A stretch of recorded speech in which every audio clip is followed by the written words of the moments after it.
Bismillahirrahmanirrahim. Dear students, welcome back to our software testing course. Today we are lecture 12. आगे move करने से पहले let's have a recap कि हमने last lecture में क्या चीज़ अचीव करने की कोशिश की थी। अच्छा, लास्ट लेक्चर में हमने बाउंड्री वैल्यू एनालिसिस की बात की थी और मैं अगर इसको रिवाइज करूं तो रूल ऑफ थंब ये था कि आप लोगों ने सबसे पहले इक्वलेंस क्लासेस क्रिएट करनी है। इक्वलेंस क्लासेस के बाद एग्जांपल है कि अगर हमारे पास वो जो इक्वलेंस क्लासेस आई थी वो कुछ ये वाली थी, ये रेंज है लेस देन है ग्रेटर देन वैल्यू है। और उसके बाद आपने करना क्या है, इसकी बाउंड्री डिफाइन करनी है। बाउंड्रीज डिफाइन करने के बाद आपने एक वैल्यू लेनी एग्जैक्ट बाउंड्री के ऊपर, एक वैल्यू एग्जैक्ट बाउंड्री से डाउन और एक वैल्यू एग्जैक्ट बाउंड्री से अप। इस तरह से इन तीन वैल्यूज के साथ हम सिस्टम को टेस्ट कर देते हैं और फिर हमने इसकी कुछ एक्सरसाइजेस की थी। I am very much grateful में से कुछ स्टूडेंट्स ने जो मैं उनको ये काम देता रहा तो उन्होंने मुझे MS टीम पे इसका सलूशन भेजा। I am very much happy for all the students कि जिन्होंने वाकई इस चीज़ को वर्किंग की। मैं सबसे रिक्वेस्ट करूंगा कि प्लीज़ अपनी कंट्रीब्यूशन करें। Again we are here for learning purpose, ना अटेंडेंस के लिए यहाँ पे है ना किसी और मकसद के लिए। तो आई होप के things will be in a good condition. अच्छा, आज से ऑनवर्ड मैंने अभी आप लास्ट लेक्चर में आपको बताया था, हम सिंगल पैरामीटर्स पे टेस्टिंग कर रहे हैं। एज ले लें, डेट ऑफ बर्थ ले लें। डेट ऑफ बर्थ भी वैसे तो उसमें कॉम्बिनेशन आया था मंथ डे वगैरह का, आप इस तरह बाकी चीज़ें देख लें। लेकिन हमारी ज़िंदगी इतनी सादा नहीं है, वी नीड कॉम्बिनेशन। तो यहाँ पे कॉम्बिनेटरी टेस्टिंग चाहिए होती है। तो आज के इस लेक्चर में हम सबसे पहले कॉम्बिनेटरी टेस्टिंग को देखेंगे और उनमें से जो पहली चीज़ आपको नजर आएगी that is decision based testing. That is a wonderful tool. आप जब आपके पास रिक्वायरमेंट्स है बहुत ज़्यादा कम्प्लेक्स हो, उसमें एंड और बहुत ज़्यादा इन्वॉल्व हो, तो डिसीजन बेस्ड टेस्टिंग एक बेहतरीन एक्सीलेंट टूल के तौर पर हमारे सामने आता है। तो आज के लेक्चर में हम लोगों ने डिसीजन टेबल बेस्ड टेस्टिंग पे काम करना है और नेक्स्ट लेक्चर में फिर हम लोगों ने एक लैब करनी है। लैब में डेफिनेटली सिर्फ कोड ही नहीं होता, आप इसे एक्टिविटी के लिए लैब करने उसके अंदर हम दो प्रॉब्लम्स को लेंगे and we will solve these two problem through decision table based testing. Hopefully आप इसको एंजॉय करेंगे। अच्छा, कंप्लीट टेस्टिंग क्या है? देखिए, कोई भी प्रोग्राम का बिहेवियर है वो जब हम उस पर वर्किंग करते हैं तो उसमें देखते हैं इनपुट पैरामीटर्स कितने हैं, टेस्ट केस लिखना, इन्वायरमेंटल कॉन्फ़िगरेशन कितनी है, स्टेट वेरिएबल्स कितने एंड सो ऑन, और इसमें बहुत सी चीजें आपको नजर आएंगी। ठीक है। अच्छा, अब इसमें क्या है, जब हम इक्वलेंस पार्टीशन की बात करते हैं तो हम उस पर क्या देखते हैं कि पॉसिबल कितनी टाइप की इनपुट्स आ सकती हैं इसमें।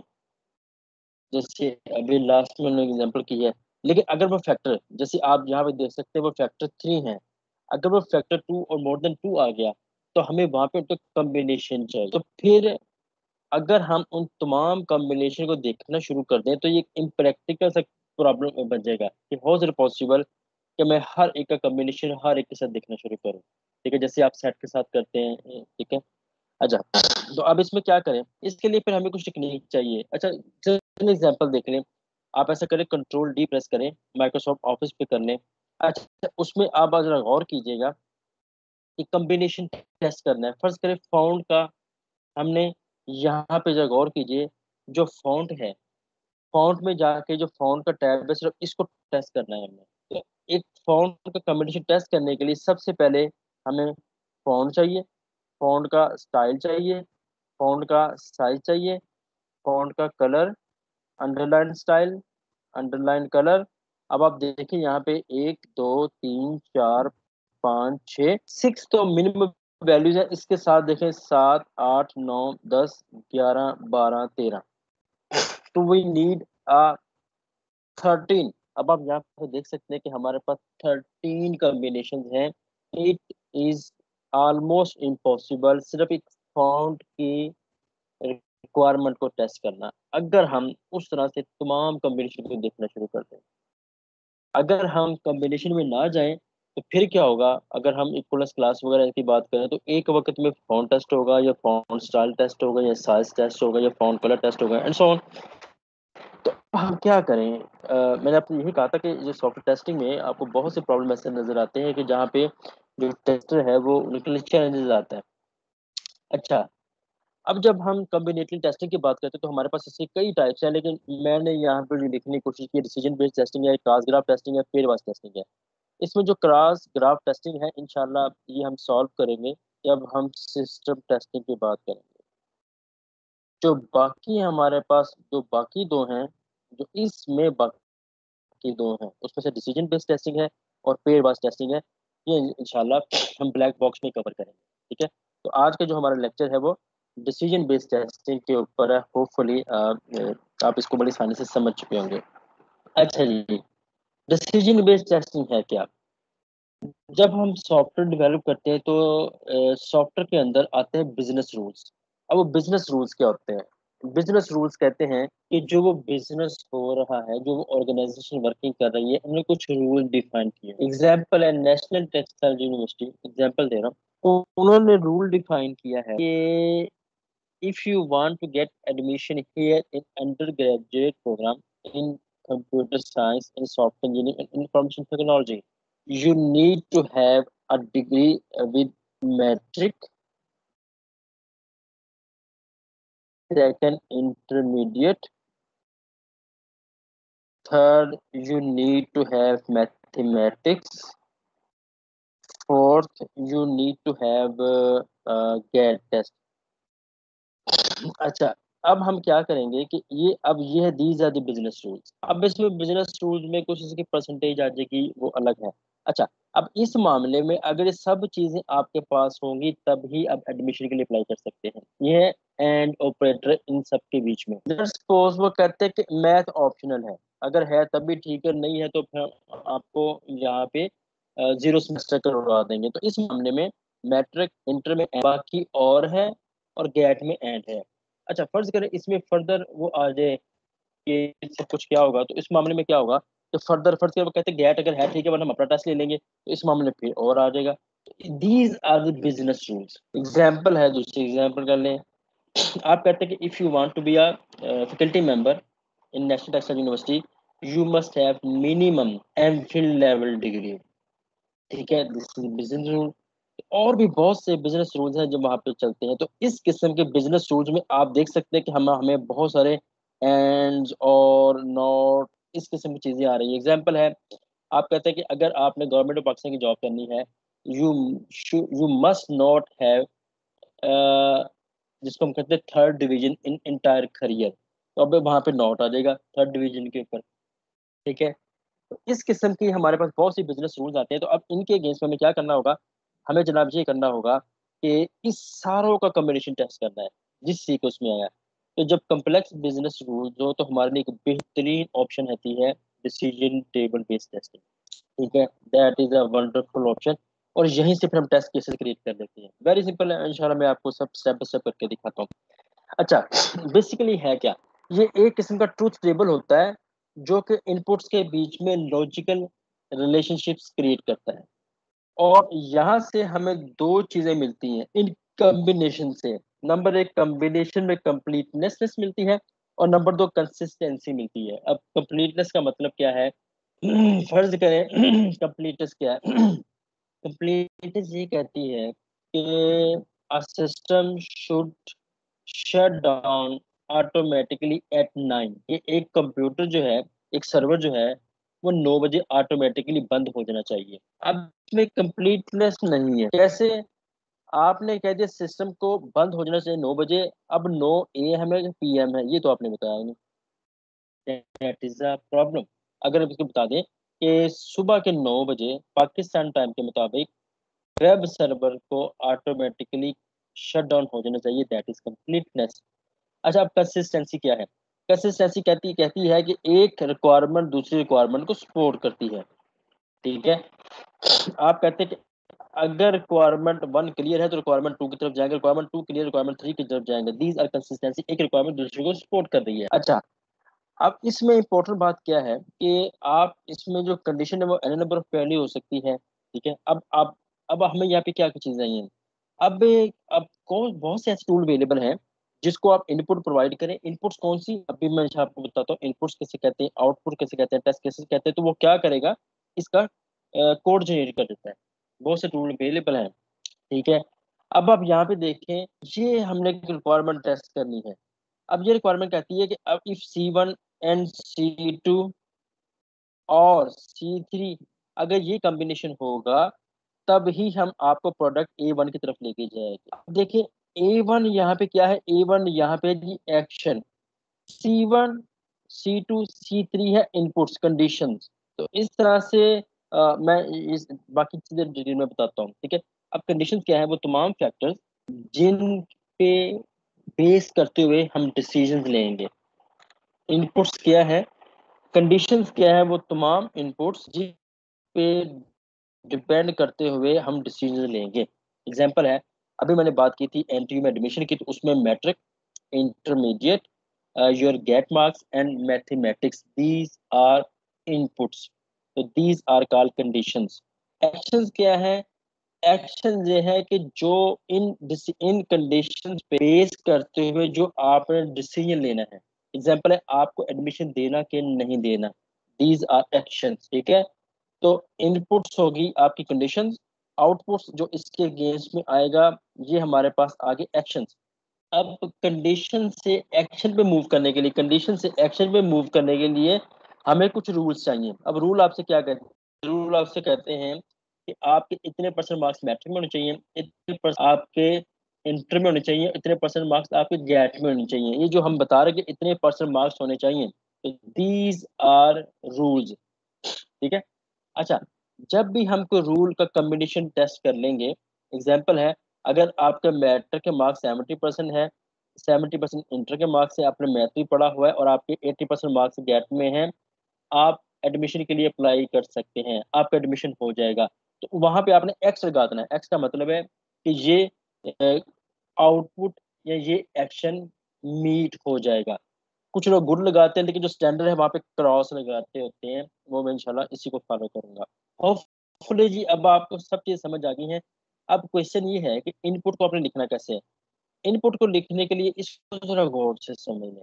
यहाँ पे कुछ स्टूडेंट्स प्रॉब्लम में आ जाते हैं। अगर तो इनपुट कंडीशन है इन the form of binary value, तो फिर आपने करना है 2 raised to power n। Example है, अगर आपके पास इनपुट कंडीशन है 3, तो ये हमारे पास बन जाएगा, यहाँ पे हमारे पास आ जाएगा 8 का कॉम्बिनेशन। 8 का कॉम्बिनेशन कौन सा का, ट्रूथ टेबल वाला, ठीक है। एग्जाम्पल है, अगर 2 raised to power 2 होगा, तो कॉम्बिनेशन बनेगा yes yes yes no no yes no no. अभी मैं आपको ये बना के देता हूँ। लेकिन क्या होगा अगर ये कॉम्बिनेशन बाइनरी नहीं होता। एग्जाम्पल है, आपके पास जो फर्स्ट वैल्यू है ए है, ए में हमारे पास बनता है जी A1 एंड A2।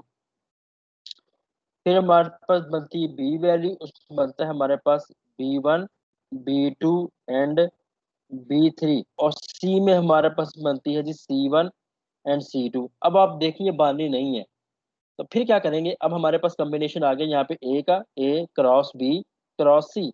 ए में हमारे पास 2 इनपुट्स हैं, बी में हमारे पास 3 इनपुट्स हैं, सी में हमारे पास 2 इनपुट्स हैं।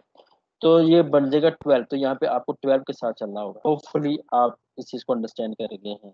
अच्छा, ये जिसकी जनरल फॉर्म, जनरल फॉर्म में अब आपने क्या करना है, यहाँ पे अब आपके पास कंडीशन आ चुकी होंगी, यहाँ पे अब आपके पास एक्शन आ चुके होंगे, और यहाँ पे आपके पास रूल्स आ चुके होंगे, ठीक है। तो अब जनाब मैं आपको देता हूँ 5 मिनट, ठीक है। मेरे पास इस वक्त टाइम हुआ है जी 45। तो 10:50 के ऊपर मैं दोबारा शुरू करूंगा, और सिर्फ आप क्या करें, इन सब चीज़ों को एक बार रिवाइज कर लें माइंड में। तो फिर मैं क्या करूंगा इंशाल्लाह, अब हम प्रैक्टिकली एग्जाम्पल के साथ इन सब चीज़ों को आगे लेके चलेंगे। Let's have a 5 minute break. और इस ब्रेक में आप लोगों ने इन सब चीज़ों को रिवाइज करना, डिसीजन बेस्ड टेस्टिंग है क्या, उसके बाद इसमें इनपुट्स क्या हैं, कंडीशंस क्या हैं, एक्शंस क्या हैं, रूल्स क्या हैं, इसकी जनरल फॉर्मेट क्या है, और कंडीशंस अगर बाइनरी है तब कैसे इनपुट करना है, और अगर वो बाइनरी नहीं है तब कैसे इनपुट करनी है। तो these are the food of thought जो भी आपने सोचने हैं। तो आफ्टर 5 मिनट ब्रेक मैं दोबारा इस पे वर्किंग शुरू करूंगा।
जी स्टूडेंट वेलकम बैक।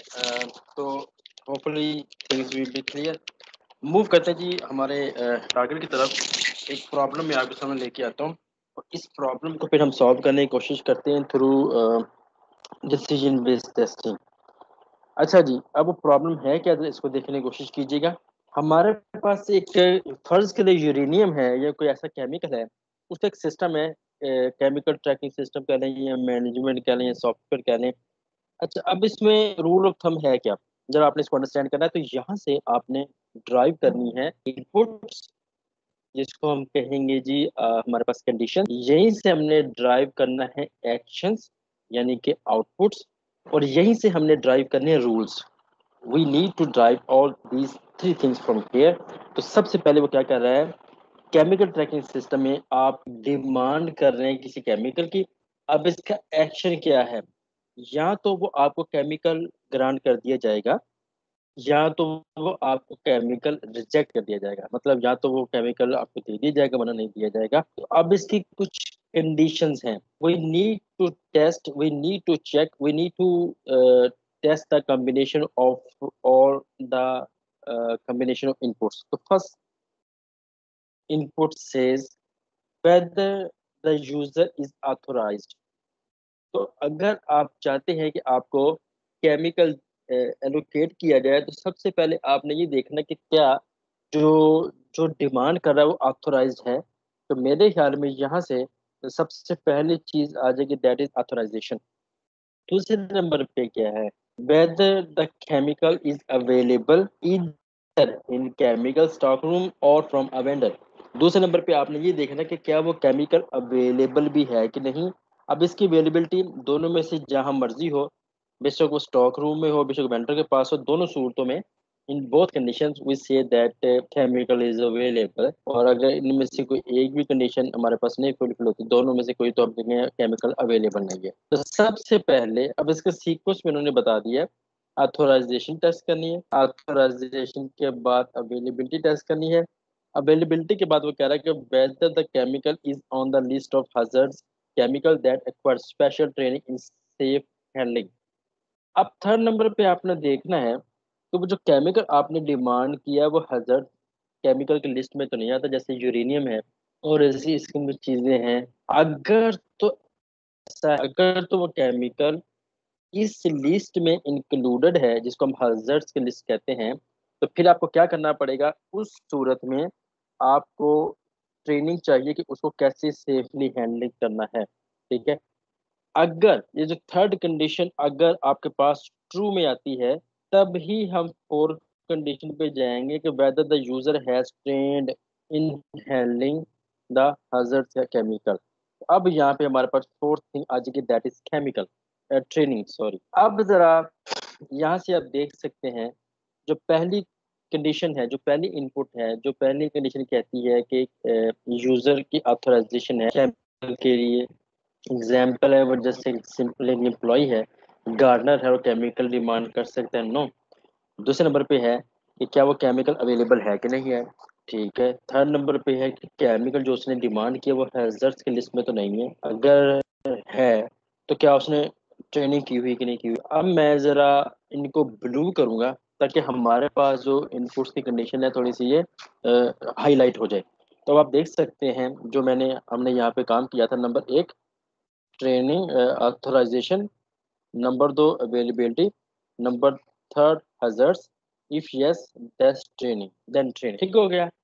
अच्छा, अब यहाँ पे जरा गौर कीजिएगा, whether the user is authorized, या तो वो ऑथोराइज होगा, या तो वो ऑथोराइज होगा या नहीं होगा, या तो वो केमिकल अवेलेबल होगा या वो केमिकल अवेलेबल नहीं होगा, या तो वो हैजर्ड्स होगा या वो हैजर्ड होगा, या तो उसके पास ट्रेनिंग होगी या उसके पास ट्रेनिंग नहीं होगी। अब आप यहाँ से देख सकते हैं, all these are boolean conditions, true और फॉल्स या बाइनरी कंडीशंस। तो हमने क्या बात की थी, अगर वो बाइनरी कंडीशन में आ जाए या बुलियन कंडीशन में आ जाए तो हमें क्या करना पड़ेगा, we need to test two raise to power N formula. तो यहाँ पे हमारे पास बन जाएगा टू रेज टू पावर, कितनी वैल्यूज है, फोर। तो 2⁴ इज इक्वल टू 16। अब हमें यहाँ पे 16 की कम्बिनेशन टेस्ट करने हैं, 16 कम्बिनेशन। ठीक है जी। अब कैसे टेस्ट करने हैं, ये लीजिए। अब हमारे पास गौर कीजिएगा 16 कॉम्बिनेशन आ गई। अब आए कैसे हैं, वेरी सिंपल है। ये देखें, yes no yes no yes no yes no and so on. फिर yes yes no no yes yes no no yes yes no no. फिर yes yes yes yes no no no no yes yes yes yes no no no no. फिर इसका double, यहाँ तक yes यहाँ तक no. What are these are truth tables, जो आपने simply first या सेकंड सेमेस्टर में डिस्क्रीट मैथमेटिक्स में पढ़े हैं। ये ट्रूथ टेबल क्यों आया, क्योंकि ये बाइनरी वैल्यूज है। 16 क्यों आया, 16 by these are 16 rules, because 2⁴ is equal to 4 है जी, 1 2 3 4। ठीक हो गया। अब है अगली बारी। अगली बारी क्या हमारे पास आती है, वो जरा कहानी देखने की कोशिश करेंगे। अब आप जरा गौर कीजिएगा, हमें एक 16 के कॉम्बिनेशन टेस्ट करने पड़ गए, फिर तो हम गए। अब हमारे पास यहाँ पे एक टेक्निक है जिसको हम कहते हैं don't care. Don't care technique. अब डोंट केयर क्या होता है, जरा मैं इस पे फोकस करता हूँ। डोंट केयर की मतलब है, जैसे आपके, जैसे पेरेंट्स कहते हैं बेटा रात लेट ना ना जागा करो, डोंट केयर। बेटा रेगुलर पढ़ाई कर लिया करो, डोंट केयर। बेटा बच्चों यार प्लीज प्रैक्टिस करके देखा करो मैंने जो पढ़ाता हूँ, डोंट केयर। बेटा एक रात पढ़ के एग्जाम ना दिया करो, डोंट केयर। बेटा फास्ट ना खाओ, डोंट केयर। ठीक है, इस किस्म का डोंट केयर एटीट्यूड आपको डिसीजन बेस्ड टेस्ट में भी नजर आएगा। अब कैसे नजर आएगा, डोंट केयर एंट्री में हम क्या करते हैं, एग्जाम्पल है, आप जरा गौर कीजिएगा। पहली लाइन के रूल नंबर, मैं पहले इसको सबको अरेज कर दूंगा। बेसिकली अरेज हमें सारा करना है, अरेज आर। ठीक है, अब मैं वापस आता हूँ अरेज आर के ऊपर। अच्छा, तो अब जो एंट्री में आपको इंट्रोड्यूस करवाना करने लगो, दैट इज डोंट केयर। अब डोंट केयर एंट्री हमें क्या कहती है, उसकी तरफ आए। यहाँ पे गौर कीजिएगा, rule number 9 to up to 16। Rule number 9 से लेकर 16 तो देखें। अगर आप ऑथोराइज ही नहीं, तो बेशक केमिकल अवेलेबल है बेशक नहीं है, केमिकल हैजर्ड है बेशक नहीं है, यूजर ट्रेन है, ठीक है, हमें इससे कोई फर्क नहीं पड़ता। लिहाजा ये सब के सब जो आपको नजर आ रहा है, ये सब का सब जो है, अब हम क्या करेंगे, इन सबको रिप्लेस कर देंगे किसी एक एन के साथ, और बाकी सबको कर देंगे डोंट केयर। अब वो कैसे होगा जरा देखिएगा। अब डोंट केयर को हम ऐसे करने की कोशिश करते हैं। अच्छा, एक और चीज भी देखना है, जब आप डोंट केयर करते हैं ना, तो डोंट केयर में एक प्रॉब्लम आता है। उस प्रॉब्लम को हम कहते हैं जनाब के चलो मैं प्रॉब्लम आपको आइडेंटिफाई कर दूं। अब आप यहाँ पे गौर कीजिएगा, क्या हो गया यहाँ पे देखें।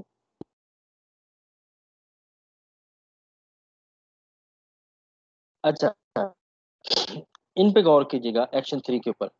ये एक्शन कहता है कि अगर पहली कंडीशन फॉल्स है, दूसरी ट्रू है, फिर फॉल्स है, तब आपने मूव करना है इसकी तरफ। ये आपसे कहता है कि पहली फॉल्स है, ये ट्रू है, तो बिल्कुल ठीक है, ऐसी बात है, फॉल्स ट्रू होना चाहिए, लेकिन यहाँ पे कह रहा फॉल्स, यहाँ पे कह रहा ट्रू, और फिर भी इसको ट्रू कर रहा है। तो ये इस किस्म की गलतियां आपसे हो जाती हैं। अगर आप डोंट केयर में जाएंगे तो आपने मेक श्योर करना है कि डोंट केयर अक्लमंदी से करना है। अब आप डोंट केयर करते हैं, देखिए अब हमने यहाँ पे देखें, अगर तो वो 9 की 9 वैल्यूज एन है, तो फिर आगे वैल्यूज देखने का बेनिफिट ही नहीं। डोंट केयर को हम ऐसे लाइन से शो करते हैं, तो फिर क्या होगा, ये सब का सब रूल खत्म हो जाएंगे। हम किसी एक रूल को यहाँ से ले लेंगे, बाकी सब खत्म हो जाएंगे, रूल नंबर 9 तक हमारा काम चल जाएगा। अब जो हमारा नेक्स्ट टेबल बनेगा वो कुछ ये वाला होगा। अच्छा, इसके बाद नेक्स्ट देखें। नेक्स्ट में है कि केमिकल अवेलेबल, अगर केमिकल अवेलेबल ही नहीं है, ये ले, तो फिर आगे देखने का फायदा ही कोई नहीं, फिर हम बाकी कॉम्बिनेशन देखने का बेनिफिट कोई नहीं है। लिहाजा इसके अगेंस्ट में हम डोंट केयर यूज करेंगे, और हमारे पास को टेबल ये बन जाएगा। ठीक हो गया। अभी तक आप देखें हमारे पास डोंट केयर कहाँ, यहाँ तक डोंट केयर आ चुका है इन सब एंट्रीज में, ये ले। अब आगे मूव करते हैं। अब आगे जरा गौर कीजिएगा कि ये देखें। अच्छा, अब आगे गौर करते हैं। अब इसके बाद जब हम गौर करेंगे तो ये देखें, ठीक है, अगर केमिकल हैजर्ड नहीं है, मतलब अगर नहीं है, तो फिर हमें ट्रेनिंग की देखने की जरूरत भी नहीं है, तो ये इलाका हमारा खत्म हो जाएगा। तो अब आप देखें यहाँ से हमारे पास एक एंट्री आ जाएगी, बाकी सारी डिस्कार्ड हो जाएगी। सेम इज हियर कि यहाँ से हमारे पास एक एंट्री आ जाएगी, बाकी डिस्कार्ड हो जाएगी। यहाँ से भी हमारे पास एक एंट्री आ जाएगी, बाकी एक डिस्कार्ड हो जाएगी। तो इस तरह से ये जो हमारा डिसीजन टेबल बेस्ड टेस्टिंग, ये स्क्वीज होके कुछ यहाँ तक आ जाएगी। अब और अब हमारे पास 16 रूल थे जो कि कंपैक्ट होके 6 रूल तक आ गए हैं। कैसे आ गए हैं? अब आप देखें इसमें जो हमारे पास जरा गौर करें, एक हमें यहाँ से मिल गई, एक यहाँ से कैंसिल हो गई, और उसके बाद गौर कीजिएगा आपके पास यहाँ तक, यहाँ से हमारे पास 1 2 3 कैंसिल हुई, 4 कैंसिल हुई, 5 6 7 8 9 10 ऐसे कैंसिल हो गई हैं। तो हमारे पास बाकी बच गए 10, कैंसिल हो गई, बाकी बच गए 6। अच्छा जी, अब हमने जाना है एक्शंस की तरफ। तो रूल नंबर 1 देखें। रूल नंबर 1 कहता है केमिकल ऑथोराइज, यूजर ऑथोराइज है, ठीक है। केमिकल अवेलेबल है, ठीक है। केमिकल हजर्ड है, यस। अगर केमिकल हजर्ड है तो उसके बाद ट्रेनिंग है। इफ यस देन आप इसकी क्या करेंगे, एक्सेप्ट। तो हम क्या करेंगे इस मामले में? अच्छा, हमने इसको डाउन केयर की तरफ ले गए हैं, चलो मैं अब इसके साथ सॉल्व कर देता हूँ। ठीक है, अब हमने इसको सॉल्व कर दिया। एक्चुअली आप इस पे फोकस ना करें, अब हम आते हैं दैट इसकी तरफ, क्योंकि 11 बनती थी। अच्छा, अब ये दीज आर डोंट केयर। अगर केमिकल ऑथर अगर यूजर ऑथोराइज ही नहीं है तो आगे देखने का बेनिफिट ही कोई नहीं है। तो इस सूरत में हम आपकी को रिजेक्ट कर देंगे, ठीक है। अब इसमें देखें, you are authorize but chemical not available, chemical available नहीं है तो आगे देखने का बेनिफिट ही कोई नहीं, लिहाजा इस मामले में भी रिजेक्ट हो जाएगी। आप ऑथोराइज हैं, केमिकल अवेलेबल है और वो हाजर नहीं है, अगर वो हाजिर नहीं है तो हमें ट्रेनिंग देखने की जरूरत नहीं, तो इस मामले में केमिकल आपको अवेलेबल कर दिया जाएगा। और उसके बाद है कि ऑथोराइज है, केमिकल अवेलेबल है, हाजिर है, लेकिन आपके पास ट्रेनिंग नहीं है, तो इस सूरत में आपकी इस चीज को रिजेक्ट कर दिया जाएगा। And fourth one is chemical, आप ऑथोराइज हैं, केमिकल अवेलेबल है, केमिकल अवेलेबल है, आप वो हाजिर भी है, आपके पास ट्रेनिंग भी है, तो इन सारे सूरत में इन सब के सब हमारे पास यहाँ पे आ जाएगी एक्सेप्ट कंडीशन में। होपफुली अब आपको डिसीजन बेस्ड टेस्टिंग की बिल्कुल अंडरस्टैंडिंग हो गई है। अभी तक हमने जो चीज अचीव की है वो है कि डिसीजन बेस्ड टेस्टिंग कैसे करते हैं। मैंने भी इसके टेस्ट केसेस की तरफ नहीं गया। अब जरा हम इसके टेस्ट केसेस भी कर लें, उसके बाद फिर इसको को वाइंड अप करते हैं, और नेक्स्ट लेक्चर में हम लैब के फॉर्म में इसको सॉल्व भी करने की कोशिश करेंगे। ओके जी, अब आते हैं इसके टेस्ट केसेस की तरफ। टेस्ट केस में गौर कीजिएगा, अब आपने क्या करना है कि जितने भी रूल्स हैं वो ट्रांसफॉर्म हो जाएंगे इनटू टेस्ट केसेस। एग्जांपल, अभी हमारे पास कितने रूल आए हैं? अभी तक हमारे पास, जरा गौर कीजिएगा, हमारे पास यहाँ पे थे 5 रूल, तो 5 रूल के हिसाब से यहाँ पे 5 टेस्ट केसेस आ जाएंगे, और हम इसको देखेंगे TC1, test case 1, test case 2, test case 3, test case 4 and test case 5। ठीक हो गया? तो आपके जितने भी रूल हैं वो ट्रांसफॉर्म हो जाएंगे into test cases, rule number 1। अब आते हैं रूल नंबर 2 पे। रूल नंबर 2 ये कहता है कि कंडीशन जो है, जो आपकी इनपुट कंडीशंस थी, वो उन वो जो टेस्ट केसेस लिखने हैं उन टेस्ट की इनपुट बन जाएंगी। Conditions will transform into inputs, और जो आपने एक्शंस लिए थे, मसलन इस मामले में या तो केमिकल अवेलेबल हो गया था, एक्सेप्ट हो गया था, वरना नहीं हुआ था, तो वो हमारे पास बन गए थे एक्सपेक्टेड रिजल्ट्स। तो अब रूल ऑफ थंब क्या बनेगा? ये है जिसका कॉम्बिनेशन, जितने भी रूल थे वो बन गए टेस्ट केसेस, कंडीशंस बन गए इनपुट्स, एक्शंस बन गए एक्सपेक्टेड रिजल्ट्स। ठीक है, क्योंकि एक एक टेबल के अंदर ये तीनों चीज होती है ना टेस्ट केस के, तो तीनों की तीनों चीजें हमें यहाँ से अवेलेबल होंगी। कैसे होंगी? मैं पिक्चर्स के फॉर्म में आपको दोबारा रिपीट दूंगी, दिस दैट इम्पोर्टेंट। अगर आप इसको ना अंडरस्टैंड कर पाए तो ये प्रॉब्लम हो जाएगा। चलिए जरा वापस आते हैं। ये हमारे पास एक है डिसीजन टेबल, इसको हमने ट्रांसफॉर्म करना है इनटू टेस्ट केस। कैसे करेंगे? यहाँ पे है जी 4 रूल्स, तो 4 रूल हमारे पास बन जाएंगे इसकी टेस्ट केस नंबर 1। तो हमारे पास ये बन जाएगा जी टेस्ट केसेस। तो TC1, TC2, TC3 and TC4, तो ये हमारे पास बन गए टेस्ट केसेस। इनपुट कंडीशन है, ये हमारे पास बन जाएगी सेट ऑफ इनपुट्स। तो जो इनपुट्स दी जाती हैं वो आ जाएंगी इधर, और जो हमारे पास एक्शन है ये बन जाएंगे जी एक्सपेक्टेड आउटपुट्स। ठीक है, मैं अभी आपको रिप्रेजेंट करता हूँ। तो ये हमारे पास आ जाएगा जी कंडीशंस, एक्शंस, ये इनपुट बन जाएंगी, ये एक्सपेक्टेड आउटपुट बन जाएंगी, और ये हमारे पास जो वो रूल वन है, ये देखें अब ये कंडीशन भी आ जाएंगी, इसकी जो कंडीशन है इनपुट्स आ जाएंगी। these are inputs, these are inputs, ये हमारे पास बन जाएंगी एक्सपेक्टेड रिजल्ट्स। ठीक है, और ये हमारे पास आ जाएंगे एक्सपेक्टेड रिजल्ट्स।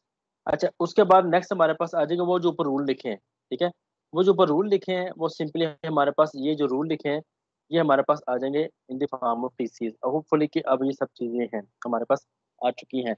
अच्छा, तो दैट्स ये था सारा का सारा कॉन्सेप्ट जो आपको पता होना चाहिए था डिसीजन बेस्ड टेस्टिंग के लिए। तो अब क्वेश्चन है कहाँ पे डिसीजन बेस्ड टेस्टिंग को यूज करना है। तो रूल नंबर वन, आपके पास कम्प्लेक्स बिजनेस रूल्स हैं, और ये जो रूल है इनको रिप्रेजेंट किया जा सकता है इन दी कॉम्बिनेशन ऑफ कंडीशंस। और ये जो कंडीशन है ये कोई ना कोई डिस्क्रीट वैल्यूज लेंगी, मतलब कोई ना कोई इनकी वैल्यूज भी आगे होंगी। मतलब जैसे अभी हम कहते हैं अगर वैल्यू ए है तो A1 A2 है, बी है तो B1 B2 है, तो ट्रू फॉल्स है वट जो भी है।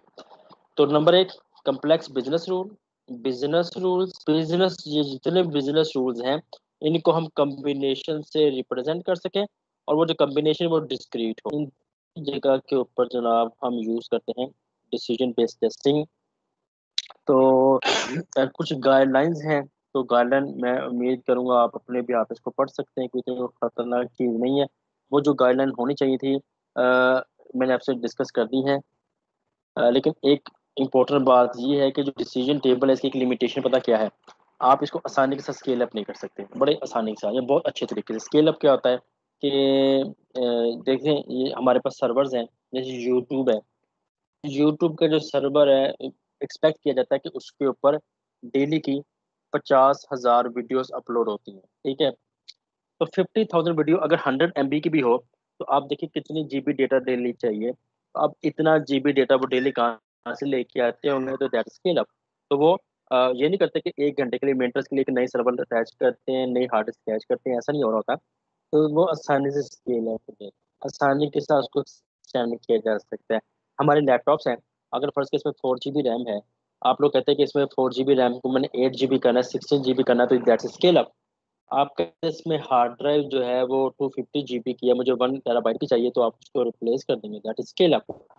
आसानी के साथ ये जितने भी डिसीजन टेबल्स हैं हम इसको स्केल अप नहीं कर सकते, तो ये इसकी कुछ लिमिटेशन है जिसके साथ हमें चलना पड़ेगा।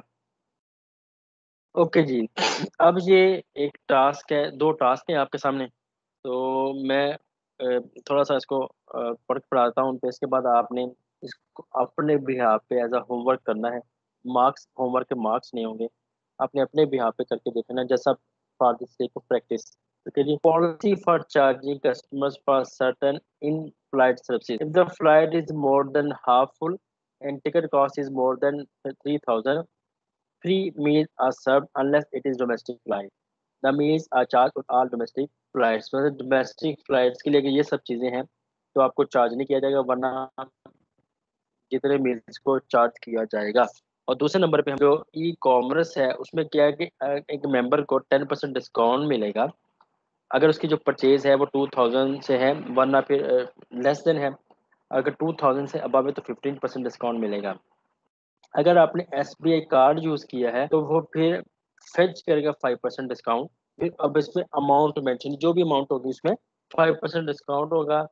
If the purchase amount after all discounts, मतलब डिस्काउंट होने के बाद अगर सारी की सारी अमाउंट एक्सीड कर देगी 2,000 से, देन शिपिंग आपको फ्री कर दी जाएगी। तो इसके लिए जनाब आपने डिसीजन बेस्ड टेस्टिंग पे वर्किंग करनी है, और उसको आपने करके कोशिश करनी है। ये था जी हमारा आज का लेक्चर।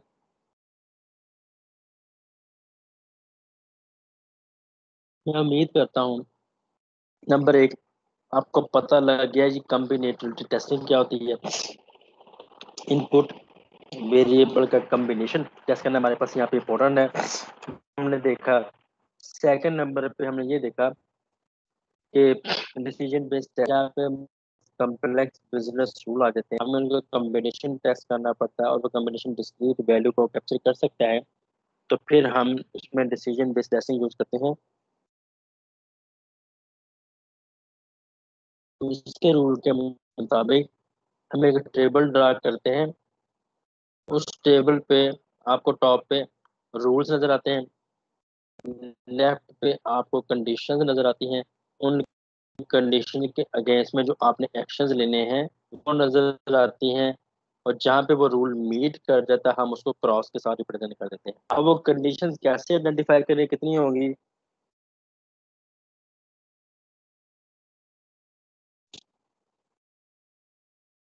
अगर तो वो कॉम्बिनेशन है, मतलब अगर वो तो बाइनरी वैल्यू कैप्चर करता है तो 2 रेज़ टू पावर n, जो भी इसका आंसर आएगा एल्स फिर हम क्या करेंगे, a multiplied by b multiplied by c and so on, वो इसके साथ चलेंगे।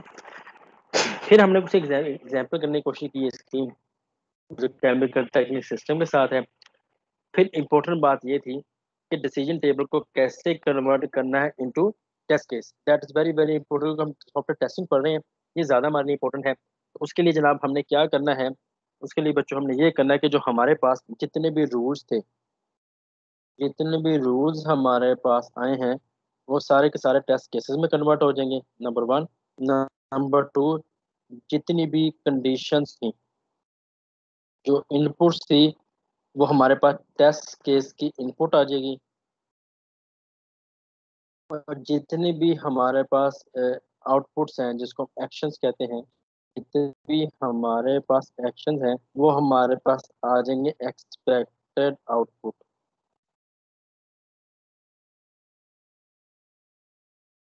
उसके बाद हमने कुछ एप्लीकेबिलिटी की बात की कि कहाँ पे ये एप्लीकेबल होता है, और लिमिटेशन एक ही बताया, ये आसानी के साथ ये स्केल अप नहीं हो सकता, ये बड़े अच्छे तरीके से नहीं हो सकता। मैं ये नहीं कह रहा नहीं हो सकता, अच्छे तरीके से नहीं हो सकता।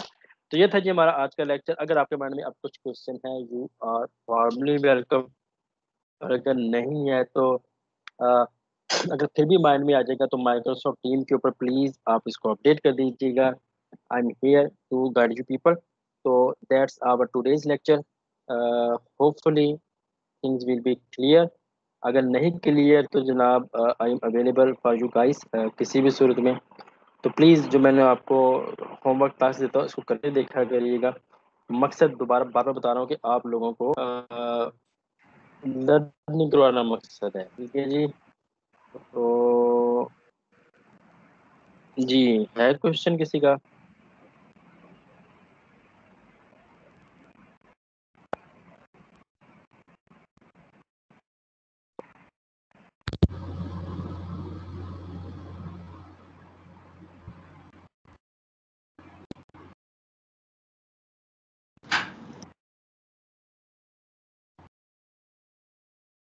जी 11:56 शायद कुछ कहना चाह रहे हैं।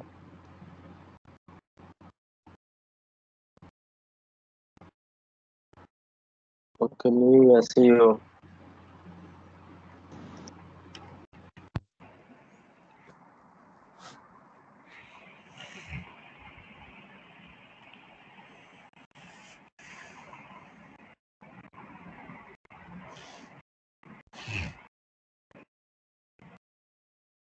ठीक है, ओके बच्चों, अपना बहुत सा ख्याल रखिएगा। इंशाल्लाह नेक्स्ट लेक्चर में आपसे मुलाकात होगी। अंटिल नेक्स्ट लेक्चर आप म्यूट कर सकते हैं या आप लीव कर सकते हैं। अंटिल नेक्स्ट लेक्चर, अल्लाह हाफिज़। अल्लाह हाफिज़।